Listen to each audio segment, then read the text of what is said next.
Yeah, I was thinking about wonderful ways to bring a wonderful gathering like this to a conclusion, and what would leave people with something so memorable that their brilliant experience at the Green Gathering already, because it is an amazing thing, the Green Gathering, let's face it. It's been an incredible 3 days, and thanks so much to everybody. But how do you round that off? And it's a funny kind of thing in a way to round it off by celebrating the extraordinary courage and endeavors of people who've been in prison. I can pretty much guarantee this is the first Green Gathering ever to have been brought to a conclusion of this kind. So another one for the Green Gathering, unique moments, as it were. So we're going to celebrate some extraordinary people. Quite a lot of people who have been involved in Just Stop Oil and in Palestine Action have had to leave already, but we've still got about 12 people with us here in this tent right now, all have demonstrated that degree of commitment, that undertaking for Just Stop Oil or for Palestine Action. So we're going to find opportunities for them to say things if they would like to. There's no coercion involved. That'd be a fat chance, obviously. So we decided not to line people up here as it looked a bit like a prisoner's bench. So we thought that mightn't be a good place to start. But I think if this works, everyone, leave it up to you to decide when you want to spring to your feet and say something, because I think that'll make for a wonderfully spontaneous contribution. And others who would like to chip in along the way, I hope you will as well. We are going to start with hearing a few words from Roger. And obviously, he couldn't be with us because he is still one of those in prison. Sarah Lunnon, who's going to speak these words from Roger. Okay, Jonathan, thank you so much. And Jonathan's also written a book as well that I imagine he'll come on to about some of the young people in Just Stop Oil, some of whom have spent time in prison. So these are words from Roger Hallam. He's been in prison for over 12 months now. We are expecting him out soon, as Jonathan said. For those of you who know Roger and his writings, I want to reassure you, it's not really 3 dense pages. It's going to be quite quick. Should be finished within. So, here we go. When I talked to Sarah about what to write, I suggested I write about death. Of course, I have a reputation to keep up of telling people about miserable things, so I don't want to let you down. We both immediately knew that it was quite funny. But there is no life without death. The cost of life is death. It's good to live with death in mind, all that stuff. But what we have to learn, or relearn, is the biggest thing, that the good includes the bad, and the bad includes the good. Nothing is just as it appears. The reason we cannot see this is because we've been saturated from day one into this culture of neoliberal accounting. There are 2 columns, costs and benefits, and life is a game of maximising the benefits and minimising the costs, the bad times. And believing this is why we're going to hell. Let me get specific. The whole Vietnam thing. Veterans returning home with post-traumatic stress, wreck their relationship, commit suicide, the movie stuff. But in actual fact, 75% of those veterans believed that their experience had been a positive thing. It had helped them grow.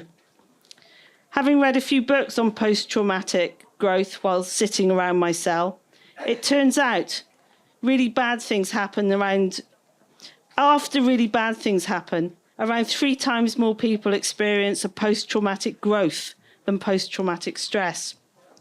So much for 2 nice, neat columns. Because if we sit down and think about life, the lives we all know, it's the bad stuff that enables us to grow, to take responsibility for ourselves, and to do what we exist to do, which is to be in service to others, to the common good. This is what makes us fulfilled and generally quite cool. Honestly, it's all Roger. All this has been shown by social research over the past 40 years. It's what all the wisdom traditions that we are told to ignore have been telling us. It's not like they're all making it up. Love and do what you want, as St. Augustine said. But to love is a big deal. To love properly, you have to love in a tough way. And in our present moment, that will sooner or later end you up in a locked room.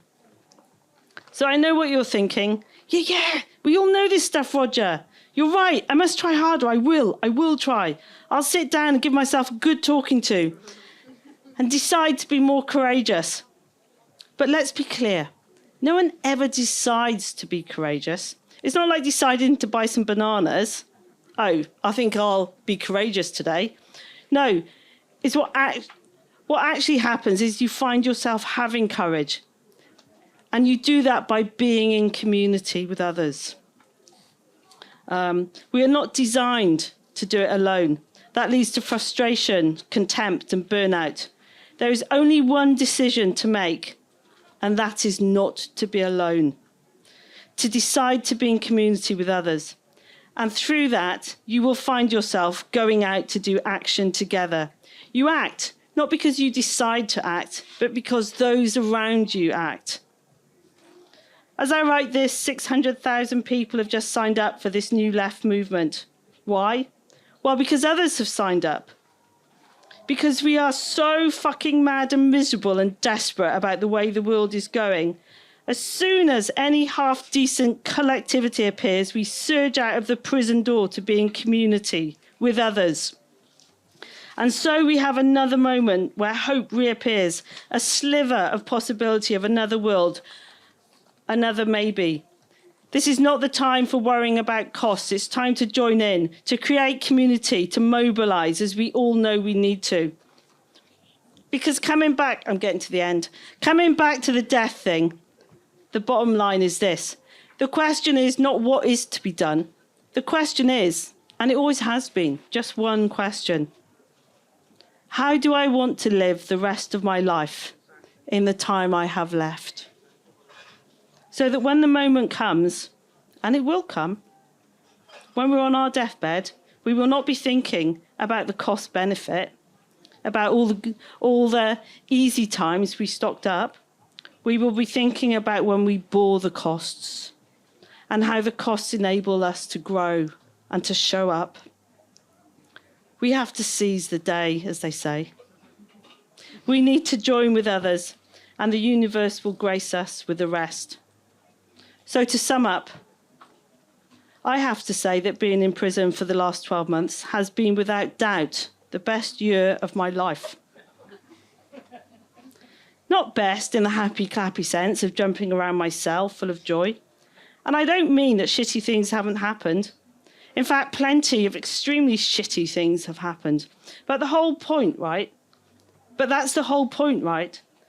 So let me finish by quoting from that well-known mystical classic, The Imitation of Christ. I'm sure you're all aware of it. Chapter 12, ominously called on the uses of adversity. It starts, from time to time, it is good for us to encounter troubles and adversities, for troubles compel us to search our hearts. It basically goes on like that for 250 pages. So, it's good to search our hearts. We are all searching our hearts, are we not? And that is good. Keep going. I'm sending you all my love. Good luck, and thank you. There's always something there. To love is a big deal, and sooner or later, it means you will end up in a locked room. Yep, okay, well, that's the starting point. And many of you have ended up in a locked room as a consequence of the love that you felt for your fellow human beings, for all other creatures, for the world, future generations, and so on. That's where your love, your humanity, your compassion took you. So, as I said, I want to sort of keep this fairly free-flowing, and there may be some uncomfortable moments of silence as people decide they do or don't want to speak. I hope you're all comfortable living with that. I'm not. I'll probably start twitching very nervously if it goes on for more than 10 seconds. But anyway, I'll do my best to manage my body language. But I do hope one or two will want to come and share some thoughts and ideas and just say who you are and a little bit about what you did, because that won't be known to everybody here, and where you ended up. And don't forget, we're not just looking back. You might want to reflect on the fact that there are lots of discussions going on at the moment about what's going to happen in the world of civil disobedience and where this will all go. It's not a full stop. Just Stop Oil may have hung up the high vis, as it were, symbolically, and is now focused on looking after all of the people who did such amazing things for Just Stop Oil during the last 3 years. But there's life after hanging up the high vis, and we may want to just touch on that as well in some of our deliberations. Yeah, so I have a little list, but I'm definitely not going to start calling out names, because then you're going to say, you told us we can keep quiet if we want to, so you can. But I hope someone will come and share with us some thoughts and ideas. I had something I wanted to say, and I thought if I go now, then I can relax. So yeah, my name's Adam. I'm here because I spent 7 months in prison following a Just Stop Oil action. I was arrested at the perimeter fence of Heathrow Airport just over a year ago on a bicycle with an angle grinder in my backpack and a high vis and super glue and all those paraphernalia. So we didn't actually do anything other than arrive at the fence. But I want to tell you a little bit about what led me to be there that day. And I'm not going to tell the whole story, but the critical thing for me is that earlier on in 2024, I was in magistrate's court after multiple arrests on trial for willful obstruction for slow marching. And I was trying to argue to the judge that our slow march was proportional to the chaos that the climate crisis was going to bring. So I was arguing that because that kind of fitted the narrative of what we were trying to do. But I was thinking, fuck no. It so isn't proportional. How can it be anywhere near proportional? So then, when the airport's campaign was announced, and after some thought, I decided what I felt would be right for me would be to take the highest stakes action. And highest stakes means the most likely long prison sentence, chance of remand, and all that goes with it. And that felt like the right thing for me to be doing. And yes, I spent 7 months in prison, and on some levels it was fine, and on other levels it really wasn't. It's an awful place to actually have to spend time.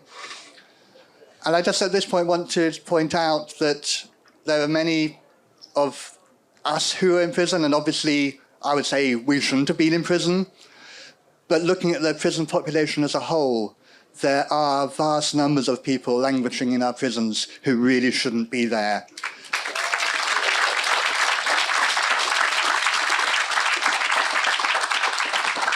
They're there because they weren't coping with life, because they've had really troubled backgrounds and don't know how to manage the modern world. Often because they lost control for a moment and lashed out or did something stupid. And that's where they are now. And it's really hard to get back from that, I would say, for a lot of people. And now I'm out. I've been out for a few months. I find myself thinking, what's next? Where am I with trying to prevent the climate crisis and all that we know comes with it? And asking myself, what can I do? What is proportionate? As I hope many people in this room are also asking themselves. Thank you.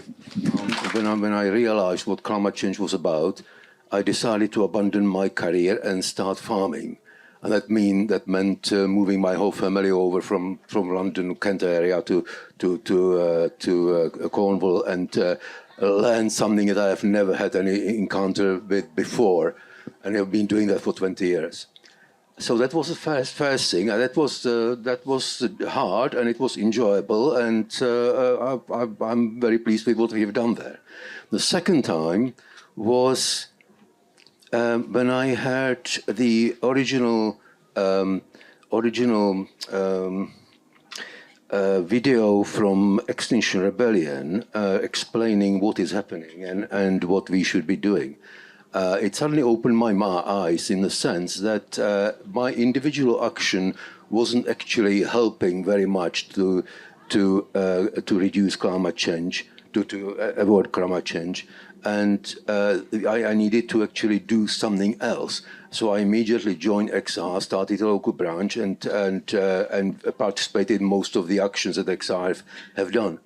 But then XR went a little bit soft, in my opinion, and Roger came to the rescue and installed what was it called? The Insulate Britain, and then Just Stop Oil, and that appealed to me, so I participated in some of the actions as well. And then I almost accidentally came to a talk online, which explained what was going to happen to the M25. And although I didn't plan to attend those actions, the explanation and the effect that I thought that action might have made me decide there and then that I was going to participate in that. And this is why I went for that, regardless of the consequences, because that action was probably the most reported and most acknowledged action in the media and elsewhere, and even in the government circles and so on. So that was very, very important to do. Yes, I've actually, just about a year ago, on the 1st of August 2024, I was sentenced 20 months and spent some time in prison, and now I'm out and on license. And if I'm arrested again, I will probably end up in prison again to the end of my sentence. But there you are, that's life. But the thing that I think that we are missing here is thinking about what we should be doing from now on.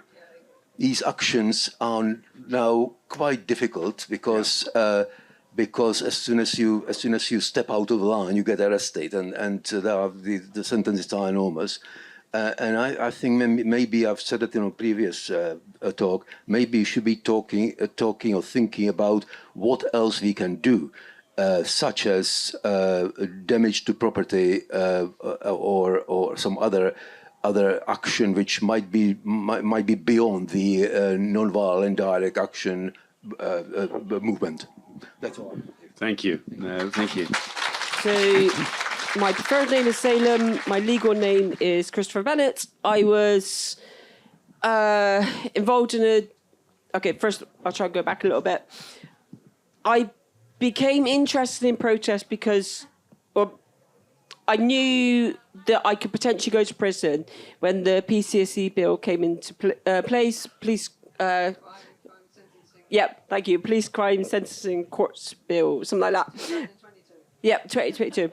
And I was involved kind of tangentially in some of those protests, and I realised that I had a choice.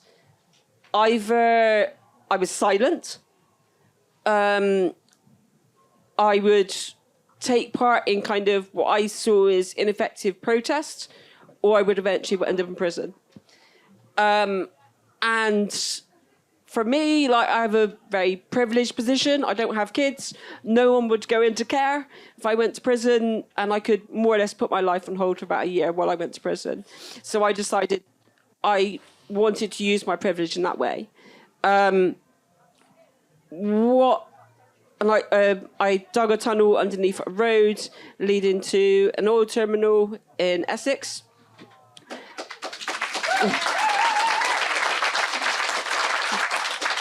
Thank you. The idea was to blockade the thing. Sort of went as planned. And as a result, I was sentenced to 18 months. I served 23 days on remand, and then after I was sentenced, about 3 months. I'm still on licence at the moment. I could potentially be recalled for the speech.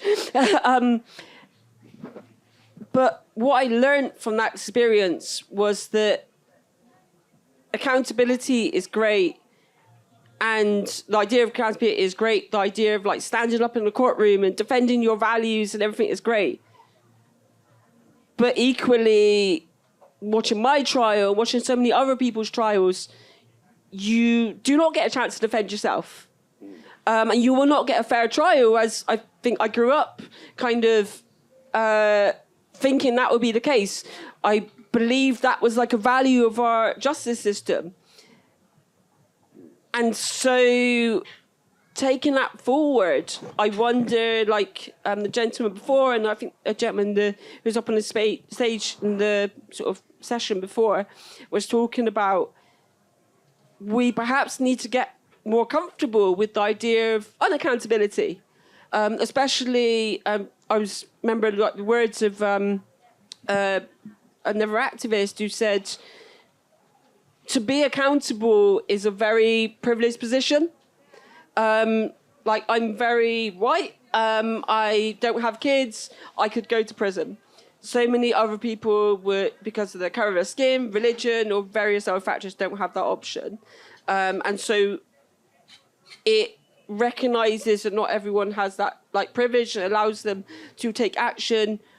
But also, from a practical perspective, I think that we are moving into a space where we can make now make more argument, because people didn't get a fair a right to kind of make their defence in court, that we can say, someone can say, I donned a balaclava, and I, for example, just after our appeal, which we sort of, some people won, some people lost, it's complicated.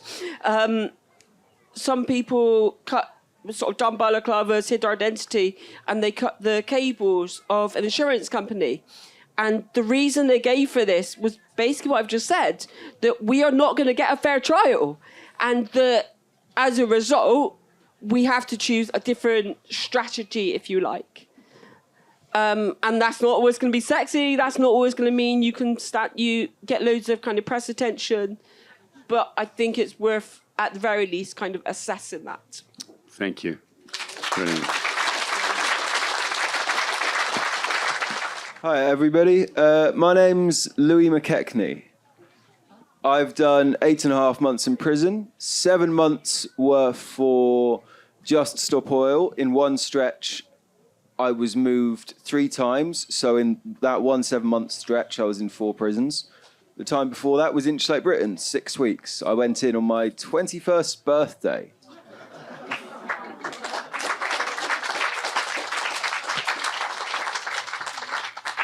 Why did I do this? I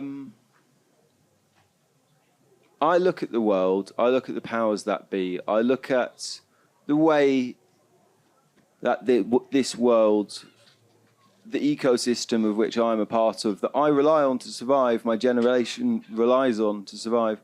I see that ecosystem, this world, is going in a direction where, at best, half the population survive. At worst, well, nobody's going to be there to keep count. Some people feel, why do anything in that case? Because half the population can still survive, or more, who knows? But not all is lost. Some can be saved. So I ask myself honestly, am I doing all I can for the people I love, for my generation, and for the generations to come? And no, I wasn't. I had every excuse. Oh, I'm doing this, I'm doing that, I'm doing the other. Oh, I'm doing all of these things to, try and make the world a better place, do good for the environment. It was all a bloody excuse. It was also, I didn't really have to face the fact that I knew in my heart I wasn't doing anything that was cutting it. So, joined up with Inchlight Britain, went to prison for them, got out within 6 days of getting out. I was full-time with Just Stop Oil. Now,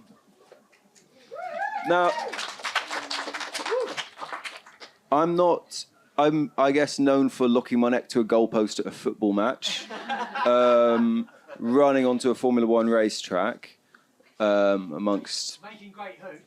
Making great hooch in prison, yes, amongst several other things. And outside prison. And outside prison, yes. But what I want to say is Back in Germany in the 1930s, they saw the state getting progressively more evil. They saw things getting worse, a future getting darker. They saw the powers that be turning on political dissidents and turning on undesirable subsections of the population. And everybody likes to think, I would have been someone who stood up and did something. You know, I would have made myself count. The vast majority of Germany, they didn't. The vast majority of the UK, they won't. But you can. We can. Why not?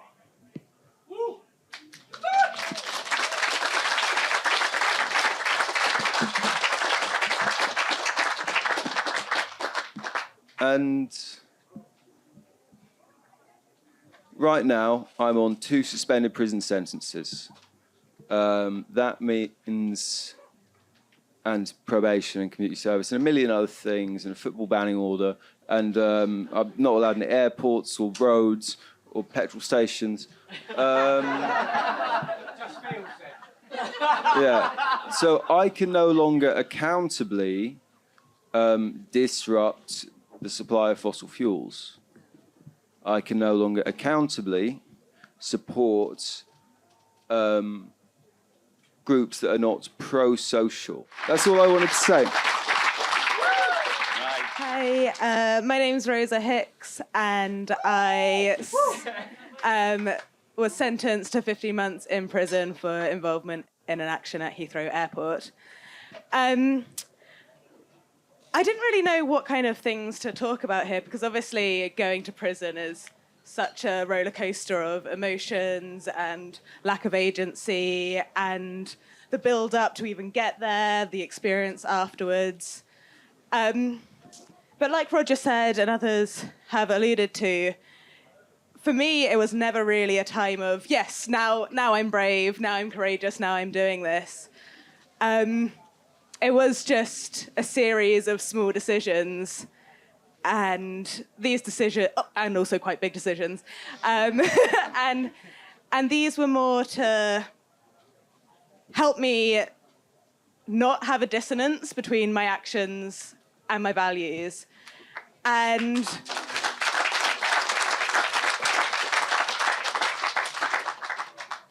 it was hard. I did, like everybody here going to prison, you do make sacrifices. You do have to give up things. You do have to take risks. But people who are already facing the consequences of climate collapse don't have the ability to not make sacrifices. People in future generations also don't have this ability. So, yeah, one day I did decide that when I was living abroad in Australia, having seen bushfires, having seen people struggling with floods and losing their livelihoods, I did decide I needed to come back to where I was a citizen, where I could take action. That did mean leaving my fiancé, my friends, my cat. But I planned to just come here for 6 months and then head back when, we got climate collapse under control. Then a year later, I was in prison. I was held on remand. I hadn't been sentenced at this time, so I'd been charged, I hadn't been found guilty, but I actually experienced my entire sentence of prison on remand because I was released then at time served. So it does raise loads of questions, doesn't it, about justice, about what we're doing, and about this power of the state. Because, yeah, new laws are being brought in. The state is moving to prescribe groups which have even harsher consequences. I don't think they will stop there with Palestine Action. It's not just there. If you're worried and you take a stand in the future, it might be you. So it's really, really important, to stand up against these prescriptions.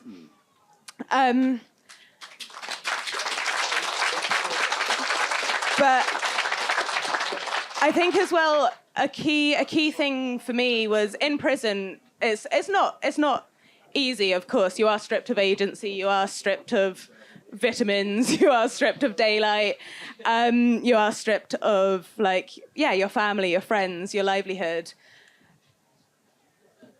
And I have so much empathy for all the other people who are in prison. Much like Adam said, yeah, my experience in a women's prison, so many women were in there because they were victims of domestic violence, and the response from that ended up them having to go to prison, or they were coerced into things by men, or they were coerced into things by society. And it's really, really awful. But I was really lucky, I think, because I could find some kind of joy, I could find some kind of peace, because even though I'd never said I want to be in prison, I had said I want to do the thing that feels right. And if that consequence is me sitting in a small room for 6 months, that is significantly easier than my cellmate who, for example, every day was up, was crying, was stressed. She had no control over things that had happened because she hadn't wanted to be there, and she probably shouldn't have been there. And she often questioned me, like, how do you get through this? How do you smile every day? And I was honest with her. I said, yeah, if I was in for a different criminal charge like you, and I hadn't wanted to be there, and I had, been in an awful situation, then I too would be struggling. But it is a real privilege to be able to be somewhere that you feel you actually really should be, and be able to see it in a positive light. And I do just also want to touch on, the state came down hard. When I was in prison, I think there were 40, 50 other political prisoners. I was very lucky in Bronzefield, where I was, that I had about a dozen of the Filton 18 pass through, as well as a handful of Just Stop Oil people. The prison actually kept protesters apart because they were the most dangerous people in Bronzefield, the Category A prison. But there we go. But going forward, I do think that the more people that we have together, the more people that we have standing with each other and not criticizing other people's tactics or ideas, but the left uniting, the people who care about justice, the people who care about the planet and everybody on it, we should all be coming together, and we should be all stepping up. We can take risks. The more of us that do take risks, the less likely it is that me and my friends will be spending another 6 months to a year in prison. Brilliant. Thank you. Hello. Hi, my name is Marcus Decker. Thank you, Jonathan, for your great book and support. I'm a teacher and a musician. I brought my teaching and my music skills to the movement as soon as I found out about these crises and what's been going on. I used to lead the movements in London and otherwise into song with my protest singing and music collection, and did lots of singing workshops during lockdowns on Zoom. But that wasn't enough. So I also used my other skills I love to always climb trees as a kid. So eventually I became a rope access technician, which gave me useful skills to be up high safely. So I climbed a lot of trees around London, and with the HS2 rebellion, to stop them from being chopped down. There's a great success about this tree in North London we call Platanus, which I spent 150 nights in, and it's still there!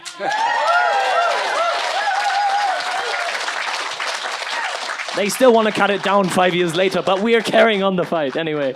It was pretty grim to see them going for it when I was in prison, but then thankfully they didn't manage because the community is amazing, absolutely. Anyway, did a lot of high up stuff, trees, etc.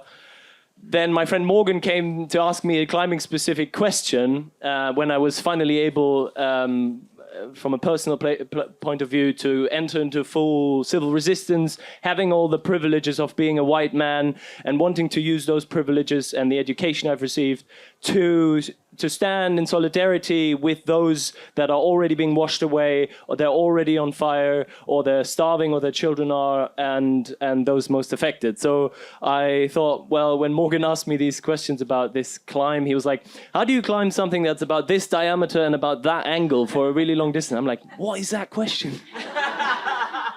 So I looked into it and we practiced together, and then we took a took action in October 2022, where we both got dropped off on M25 motorway in the early wee hours of the morning when there was the least traffic, so I was able to run across safely. And then we stepped over a knee-high fence, and there was a convenient steel cable that led all the way up to the tower of the QE2 bridge. You might know it, the Dartford crossing. And so we sat on these cables and were obviously properly tied in with professional gear and knew exactly what we were doing. And so we started shimmying up. 15 minutes later, the police arrived and were like, "What's going on here? Are you trying to commit suicide?"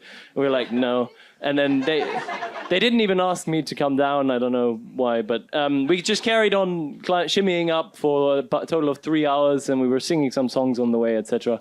And then at the top, we rigged a massive spider web of ropes to...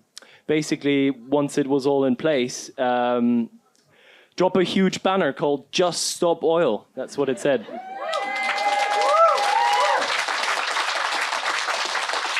It was, yeah, I mean, there's so much detail I could go into, and I will plug my storytelling tour in a minute. But we strung up this massive banner with the objective to bring this message far and wide, get as much media coverage as possible on the fact that oil and gas is killing people now, and we have to urgently change the system. We cannot allow the Tory government. Liz Smith, what's her name? Liz Truss, gosh. Liz Smith is the wonderful film producer of the film we're going to see later on tonight. So, excuse my brain. Liz Truss was terrible prime minister at the time, being an ex-employee of Shell, and they were literally licensing hundreds of new oil and gas licenses at the time. So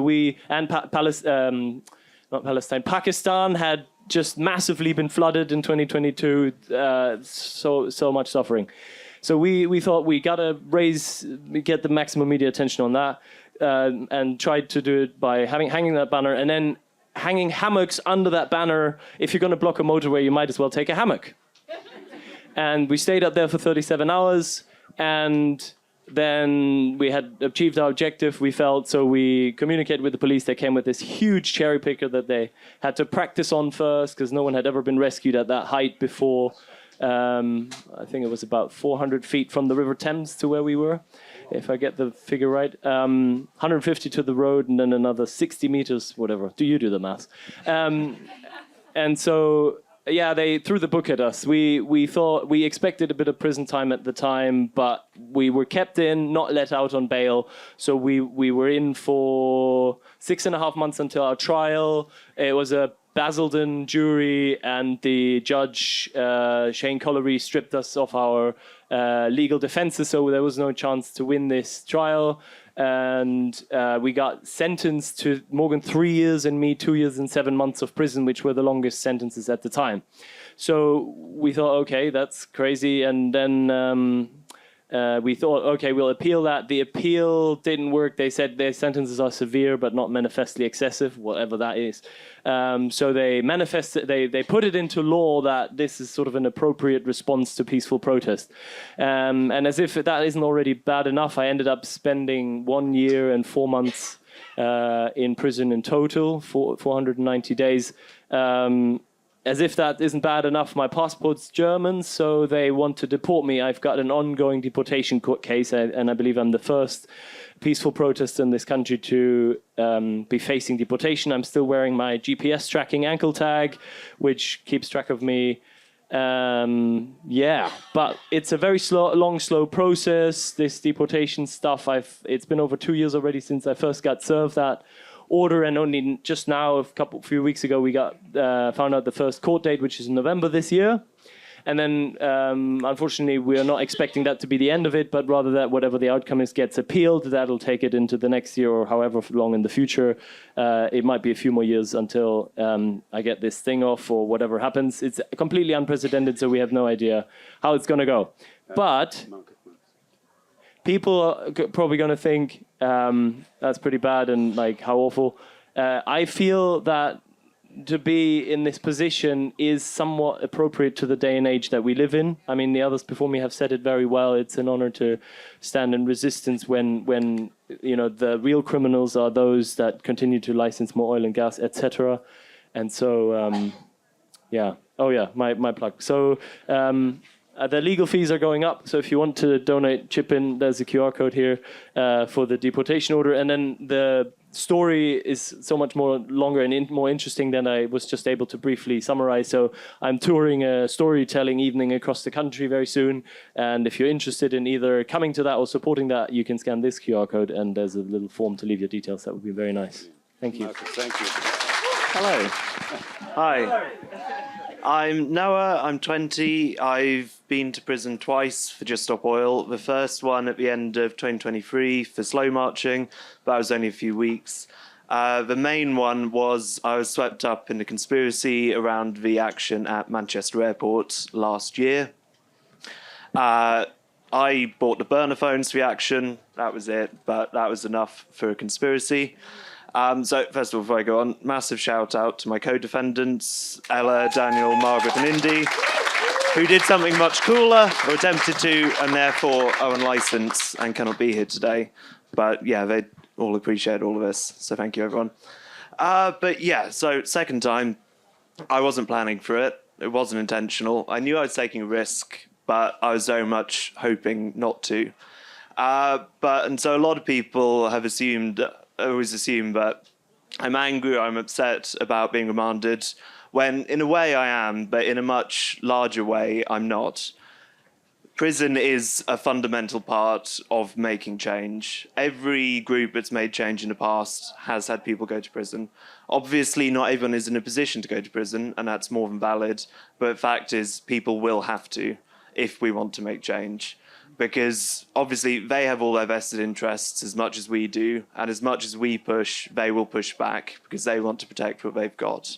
And so there's no way we can make a difference without going to prison. And so I'm fine with it. It's an occupational hazard. I'll continue taking these risks. I'll continue going out. I'll continue doing things. And another thing I'd like to mention is that the amount of support that is available for anyone going to prison is immense. I work at the moment with RIPS, which is Rebel in Prison Support, who do really, really good stuff.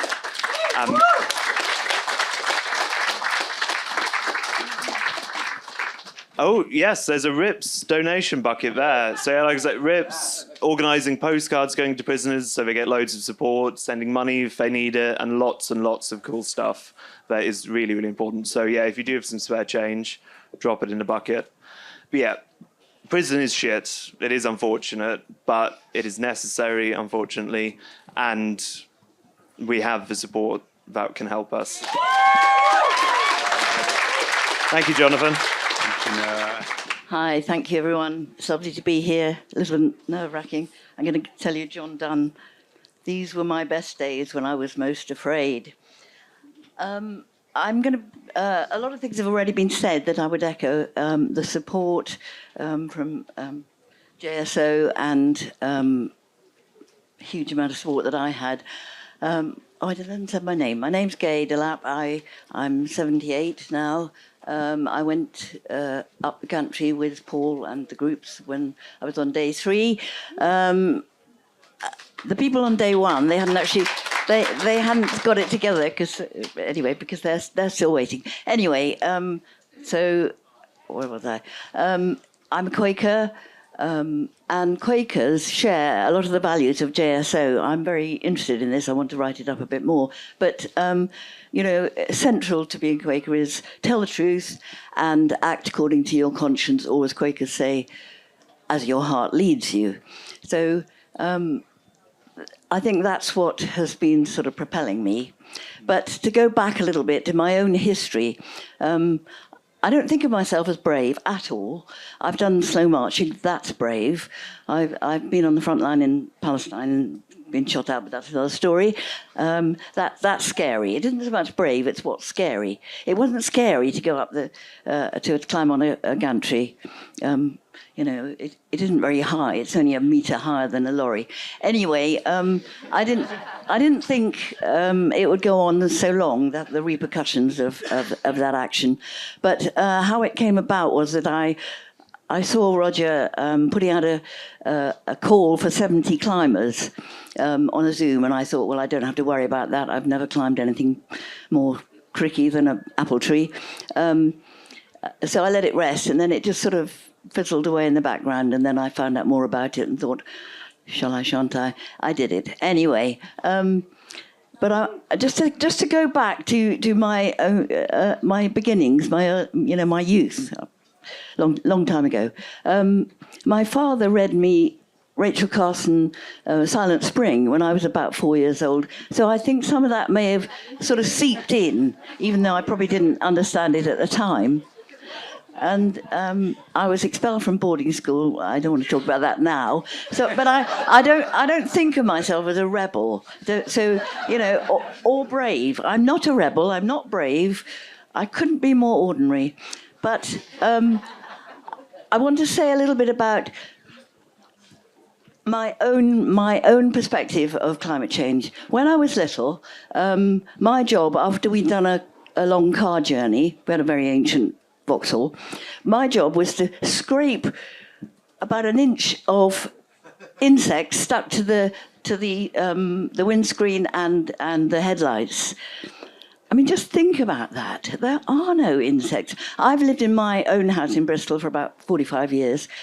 Where are the insects? Where are the birds? I've kept account over the years, and I don't need to, what did Bob Dylan say? I don't need a weatherman to know which way the wind is blowing. It is abundantly obvious to me that we are absolutely stuffed if we don't really change things and put some pressure on.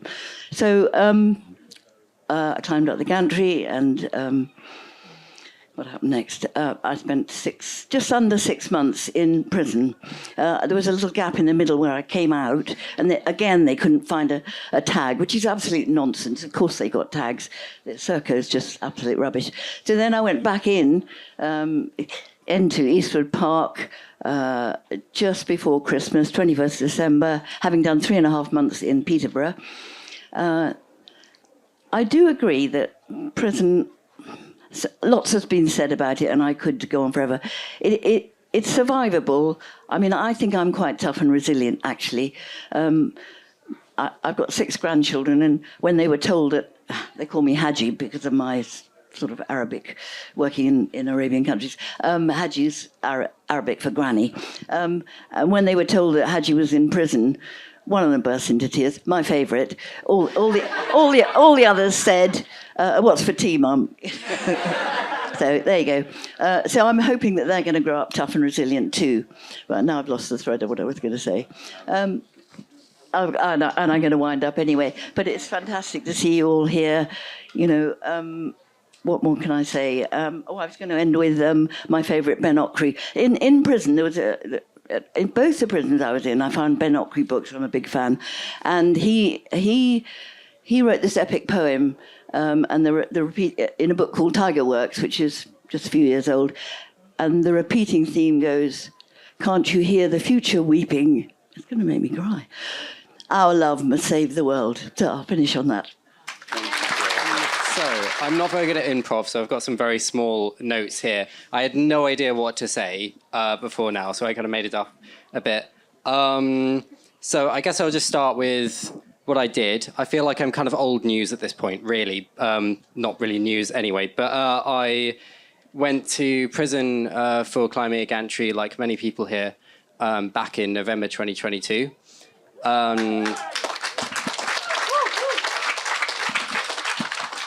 So I spent 2.5 months on remand. My total time on remand feels so little now, looking at everyone else who's been to prison. I mean, not everyone, but yeah, and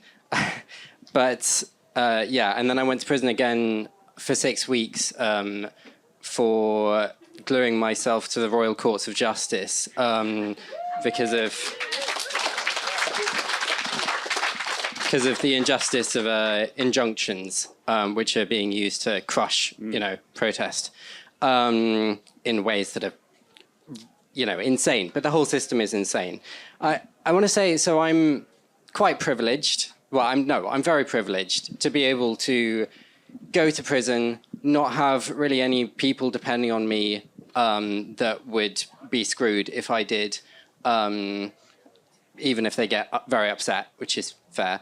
But one thing I kind of want to talk about here that's maybe not been talked about as much is the concept of mental health in relation to activism, or whether you want to call us activists or whatever. So I am not the most mentally well person in a number of senses. Like many of us here, I have depression, I have anxiety, I'm autistic. And one weird thing I want to say is, at the start of my time taking action, that really, I just jumped straight into action because I didn't have much self-esteem, frankly. So I thought, fuck it, self-sacrifice. Sorry, maybe I shouldn't swear.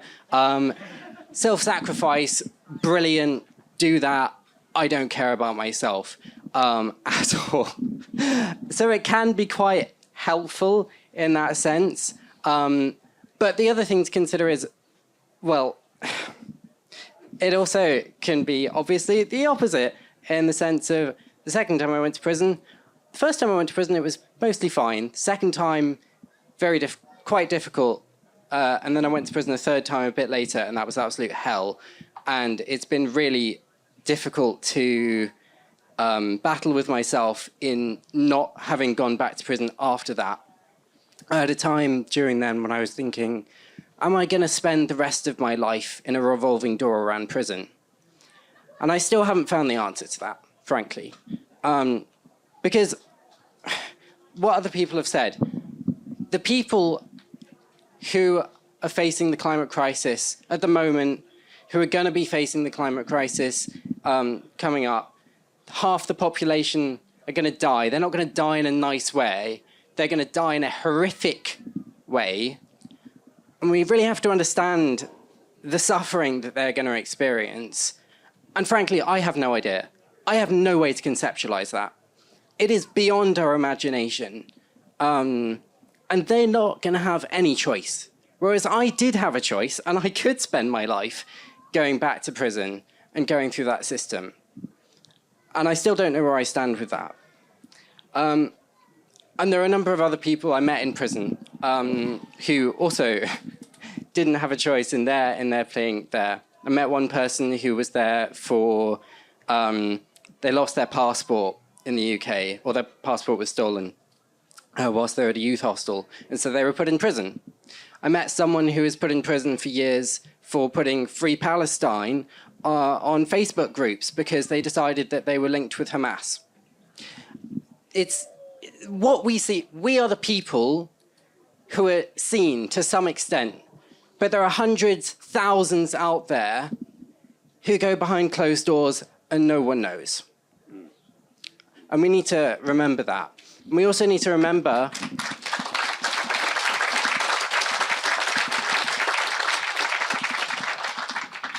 that most of us here, just up oil, are out of prison at the moment. But there are at least 23 people who took action, direct action, well, alleged. A number of them, we don't know if they were actually involved, in actually stopping the arm of genocide and going to factories and destroying the equipment. And they are still in prison, and some of them are having a really bad time. So let's not forget them, and a lot of you have mentioned them already. There's so many fights. There are so many things, to be honest, that it's worth going to prison for. And we realize, as I'm sure you all do, that it's all part of one insane genocidal system, and nothing short of revolution will do. So... Hi, I'll try and be brief. So my name is Lucia. I am one of the Whole Tree 5 who were given record sentences last summer of 4 and 5 years. Our crime was to organise the Just Stop Oil gantry actions. We were recorded by the lovely Sun newspaper on a Zoom call. Scarlet House, yes. And yes, we were screwed, basically. The evidence was against us. They had the whole call. We were done for conspiracy. We had a trial which, like many We weren't allowed to explain why we did what we did. And we were given disproportionate sentences. I spent 9 months in prison. I was released on appeal in April. One thing was really instilled in me whilst meeting so many people in prison was our experiences are not unique and they're not that unusual. It's actually normal in the system to be denied defences, to be prevented from explaining why you did what you did. And it's normal to get disproportionate sentences. That is our legal system. And what makes us different, I suppose, is that a lot of us are white, a lot of us are middle class, we're the most visible, we have that attention, but we're not unusual, we're normal. And I wanted to touch on what happened to Gaie, where she was denied tag, simply because they couldn't find a tag to fit her wrist for medical reasons. Now, a few days ago, I received a prison call from a friend I made in prison.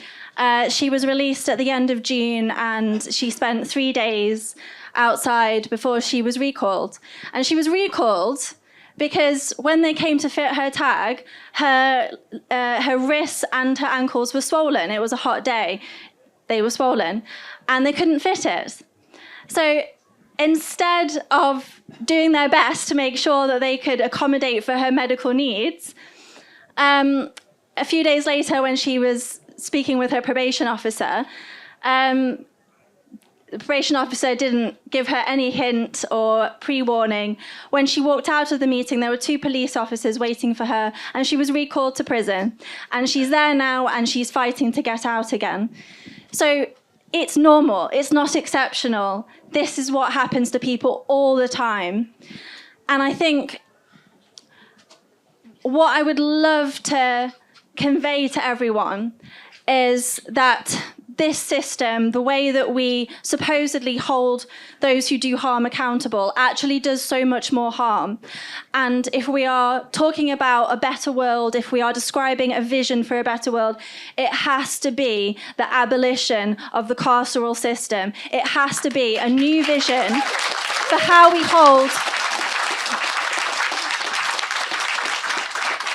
hold interpersonal harm accountable, but how we hold collective harm accountable, global harm accountable. It really is central to all of our movements.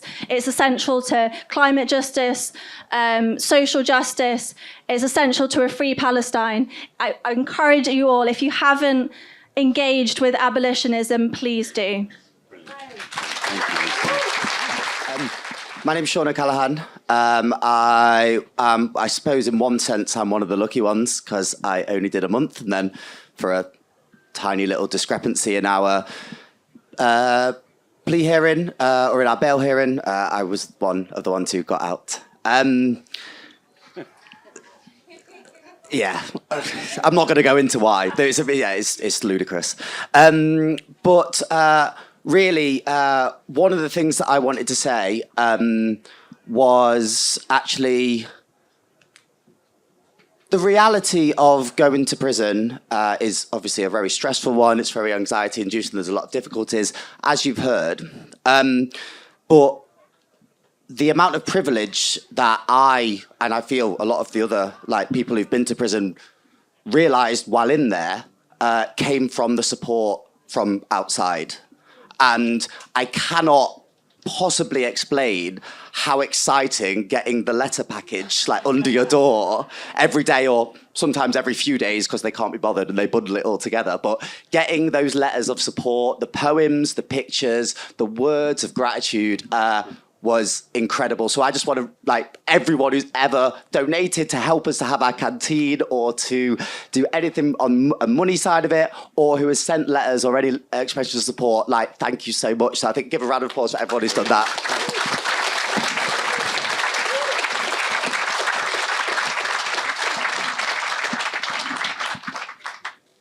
What was I going to say next? Well, I suppose it's almost touching again on what a couple of other people have said, which is I guess why the things that resolved me towards continuing with action to the point of feeling like I could go to prison. And the first one that did it was actually the feeling that I felt on my first arrest, which this is not the way to do it, but I gave myself about half an hour's notice from making the decision to being in cuffs. Which, yeah, again, don't do that. So I was you get taken through police station, you get processed, you go into the police cell, which is far worse than a prison cell. So anyone who's been in a prison cell, it's actually a lot nicer.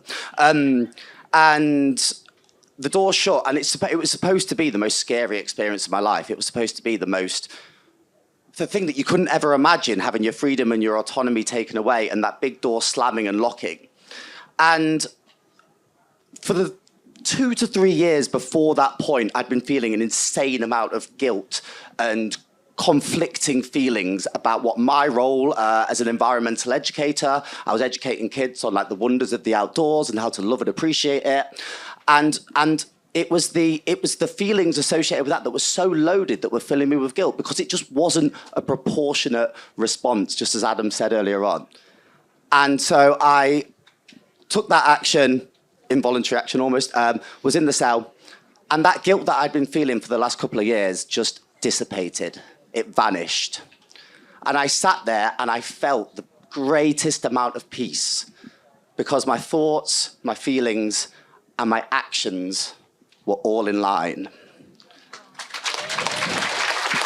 Brilliant, thank you. So I'm a bit of a fraud because I was only in for 5 days. I was part of the 100. And you are, just say the name. Oh, my name's Jill, and I was part of the 100 Club, which was a bit of a thing. Because I'd been to Glasgow COP, I had really decided that the Global South, they call it that, but it's people, were really suffering, and that was what really sprung it. But it had been creeping up on me for about 10 years, and I totally agree with the last speaker. When I'm being arrested, I feel everything's in alignment. It feels like I'm in a typhoon, and I'm the sort of like this. But that's only because of the people who support us. All the people in back office, all the people who've trained us, all the queen bees, the queen mums, all of these people, they're the people that make us feel loved, and that love can be transferred. So I was part of the 100 Club. In fact, there was 80 of us who were willing to go to prison for 2 headlines, one in the Times, that would have been 100 people, and the Guardian, 50 people, and then the bloody Queen died. So that was like, oh shit, that's our headline gone, oh no. So some people like the Reverend Dr. Sue Parfitt had enough sense to say this is not wasted. But I'd psyched up, yeah, I'm ready to go to prison. I went with the most amazing woman, Sue, who's interested in chickens. There were chickens in the prison yard. So it was actually quite fun, I have to say. But I totally agree with some of the other speakers. I knew intellectually that prison was basically a human dustbin. That's where they dump people they don't know what to do with. But I saw it even in those 5 days with my own eyes.